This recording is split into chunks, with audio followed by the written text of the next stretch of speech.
খেতে ভালো লাগছে না, তাই তো? ভাবছো যে আমি ইচ্ছে করে বাজে খাবার খাওয়াচ্ছি? আরে বাবা, তোমার শরীরের জন্য কয়েকদিন এখন এসবই খেতে হবে। কিডনিটার উপর প্রেশার পড়েছে তো, ডায়ালিসিস হয়েছে, এখন একদম উল্টোপাল্টা খাওয়া যাবে না। আচ্ছা, আজকের দিনটা খেয়ে নাও, কালকে আমি বাবাকে বলবো যে একটু চারাপোনা মাছ নিয়ে আসতে, আমি পাতলা করে ঝোল করে দেবো, কেমন? তুমি যা দাও তাই তো আমি খেয়ে নি, আগেও তো খেয়েছি।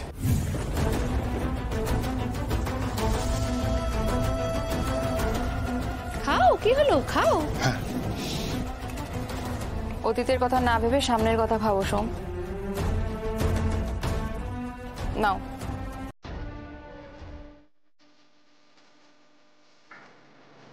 ভাবি না পার্বতী, একদম ভাবি না। যা কিছুই হোক, তুমি আমার এই ছোট্ট পাড়েই আছো। আমি এখনো মনে করতে পারি যার সাথে আমি ঝড় হওয়ার পরে আম কুড়োতে যেতাম, যাকে দোলনা বানিয়ে দিয়েছিলাম দোল খাবে বলে।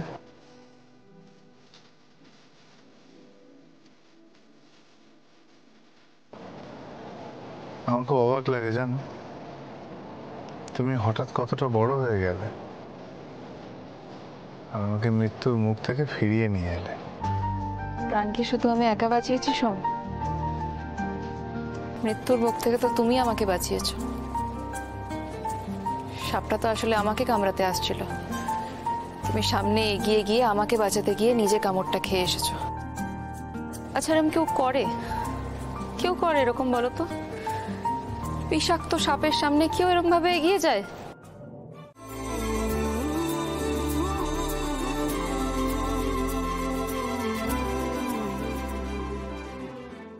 জানো পারো,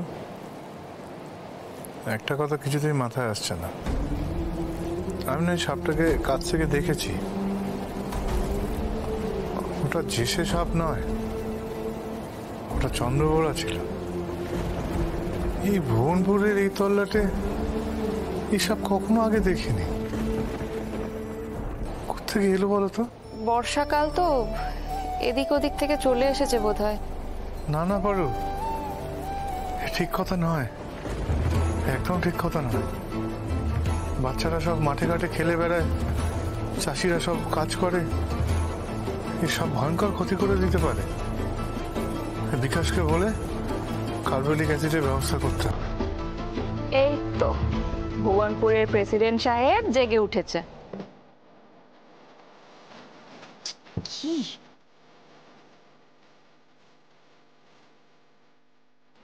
উঠবে না জেগে বলো তো?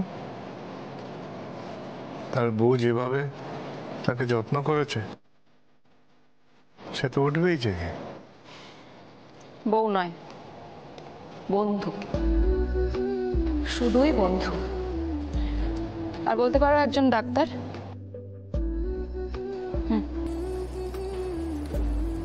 আর পাচ্ছি না। খাবে না?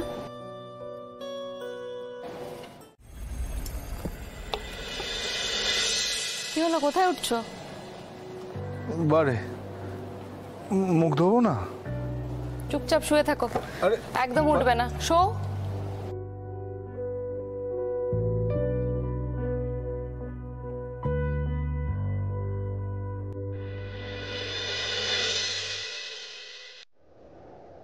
দেখি।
হ্যাঁ করো।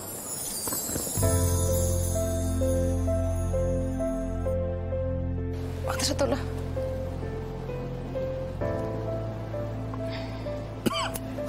সাবধানে। এখন ঘুমিও না, হ্যাঁ? এখন একটু বিশ্রাম নাও, পরে ঘুমিও। আর যদি খুব কষ্ট হয় তাহলে একটু চোখ বন্ধ করে শুয়ে থাকো, ঠিক আছে? দেখি।